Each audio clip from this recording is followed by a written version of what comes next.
केंद्र की नरेंद्र मोदी सरकार की ओर से मनरेगा में किए गए बदलाव और इसी के साथ नाम बदलने को लेकर के देश भर में कांग्रेस आंदोलन के मोड में आ चुकी है और कांग्रेस नेताओं की ओर से देश भर में लगातार व्यापक तौर पर विरोध प्रदर्शन किया जा रहा है।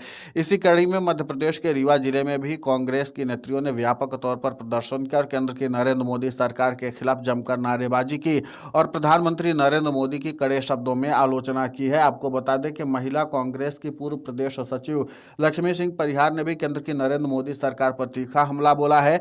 लक्ष्मी सिंह परिहार ने मीडिया से बातचीत में केंद्र की नरेंद्र मोदी सरकार पर तीखा हमला बोलते हुए कहा कि मोदी सरकार ने मनरेगा कानून को कमजोर कर देश के करोड़ों गरीबों के हितों पर सीधा हमला किया है। यही इनका विकास है। ये नाम बदलने के साथ साथ देश को भी बेच डाले, देश की धरोहर को निजीकरण करके अपने मित्र अडानी को सब कुछ दे दिया है।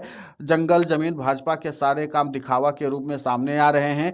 ये एक पेड़ मां के नाम पर फोटो खिंचवाते हैं और हजारों पेड़ अडानी के लिए काट दिए जाते हैं। मोदी जी झूठ बोलने में बहुत माहिर हैं और हम सभी काले कानून के खिलाफ अब व्यापक तौर पर आंदोलन कर रहे हैं और कांग्रेस जमीनी स्तर पर जाकर के हम लोगों को भी जागरूक करेगी कि किस तरीके से केंद्र की नरेंद्र मोदी सरकार लगातार पर्यावरण का सत्यानाश करने में जुटी हुई है।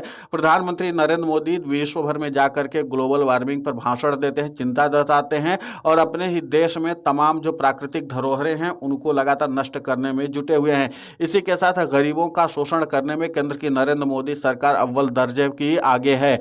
उन्होंने कहा कि अगर वो गरीबों के शोषण करने की रैंकिंग जारी की जाए तो केंद्र की नरेंद्र मोदी सरकार सर्वोच्च शिखर पर जाएगी।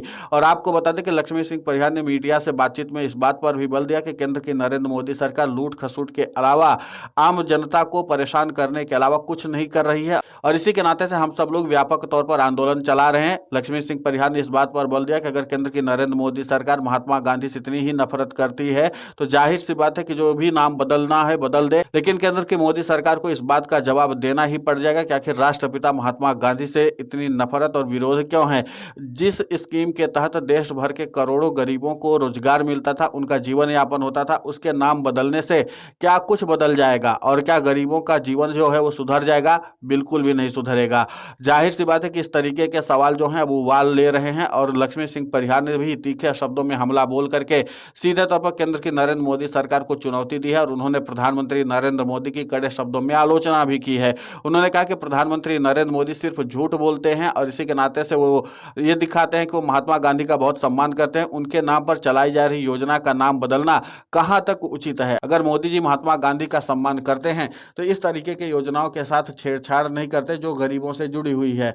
आपको बता दें कि लक्ष्मी सिंह परिहार ने कहा कि महात्मा गांधी हमेशा से गरीबों के उन्मूलक रहे हैं और इसी के नाते से कांग्रेस ने उनको श्रद्धांजलि के रूप में उनकी याद को और भी ज्यादा गरीबों से जोड़ने के लिए इस योजना की शुरुआत की थी। तत्कालीन प्रधानमंत्री डॉक्टर मनमोहन सिंह ने इस योजना को शुरू करते हुए बताया था कि यह गरीबों के लिए संजीवनी साबित होगी, लेकिन आज केंद्र की नरेंद्र मोदी सरकार की इन करतूतों ने बता दिया कि मोदी सरकार गरीब विरोधी है। इस पूरे मामले को लेकर के आपकी प्रतिक्रिया बहुत महत्वपूर्ण होती है। आप हमें कमेंट करके जरूर बताएं, साथ ही हमारे चैनल को सब्सक्राइब करें, खबर को ज्यादा से ज्यादा शेयर करें।